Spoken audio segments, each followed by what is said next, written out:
You're sitting at Christmas dinner, and your father looks you straight in the eye and tells you you're a burden who needs to get out. Now imagine you've been secretly paying all the bills for years. What would you do? That's exactly what happened to Sarah, a 24-year-old insurance worker who thought she was helping her struggling family. What she discovered instead would change everything she believed about loyalty, sacrifice, and what family really means. Sarah lived in a cramped house on the edge of town with her parents and 17-year-old brother Jake. Her dad had lost his job 3 years earlier, and her mom only worked part-time at the local library. Without Sarah's steady paycheck covering the electricity, water, internet, and groceries, that house would have been ice-cold and empty long ago. But here's the thing about being the family savior: nobody talks about the weight of carrying everyone else while slowly drowning yourself. That Christmas Eve, Sarah came home exhausted from her shift, still smelling like the office coffee machine. The tree looked sad with its old, flickering lights, and dinner felt heavy with unspoken tension. Her mom set down a plate of ham while her dad sat there, staring at the ceiling like it held answers to all his problems. Then came the bomb. "You're a burden, and you can't live here anymore." Just like that. No warning, no discussion. Her father's words cut through the holiday silence like a knife through paper. Sarah's mom let out this nervous laugh, like maybe it was all some twisted joke. But one look at her dad's face told her everything she needed to know: this was dead serious. Her brother Jake froze mid-bite, his fork hanging in the air, eyes wide with disbelief. The whole room went silent except for that cheerful Christmas song still playing from the kitchen radio, creating the most bizarre soundtrack to a family falling apart.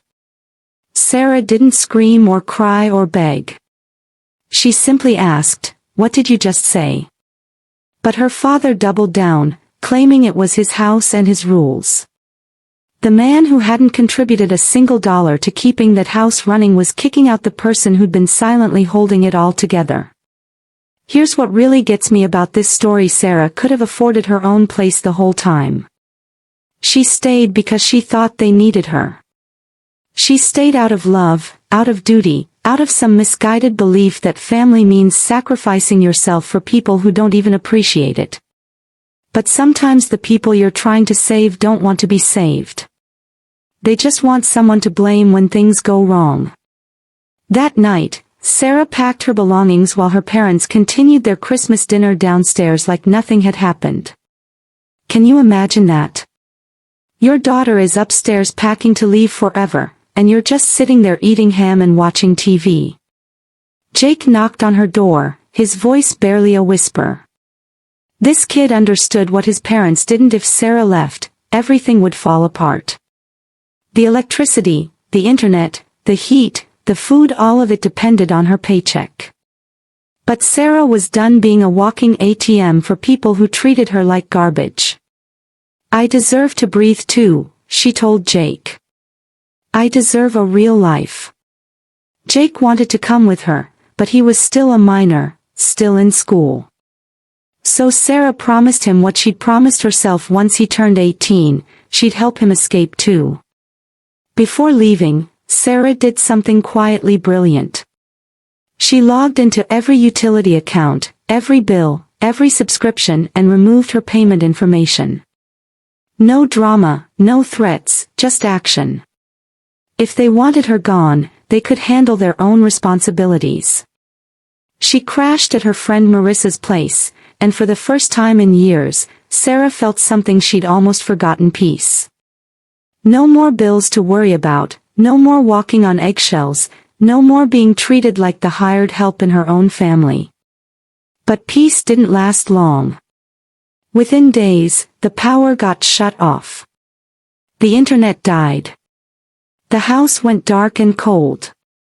Suddenly, her parents were calling non-stop, panicking, demanding to know what she'd done. Her mom's voice trembled with fear and confusion, asking how they were supposed to watch their shows without electricity. "Who do you think has been paying for all that the past 4 years?" Sarah asked calmly. Silence. Finally, the truth was out. But here's where the story takes a darker turn. When people lose control, they don't always accept it gracefully. Sarah's father started trying to hack into her bank accounts, using old passwords her mom had written down. He was desperate to get back what he thought belonged to him, Sarah's money. Sarah changed every password, activated two-step verification, and blocked all access. She wasn't the obedient daughter anymore. She was a woman protecting what was hers. Then came the day Sarah will never forget. She woke up to someone pounding on Marissa's door. Through the peephole, she saw her father, eyes bloodshot, fists slamming against the wood, screaming about how she thought she could just walk away. Sarah called the police.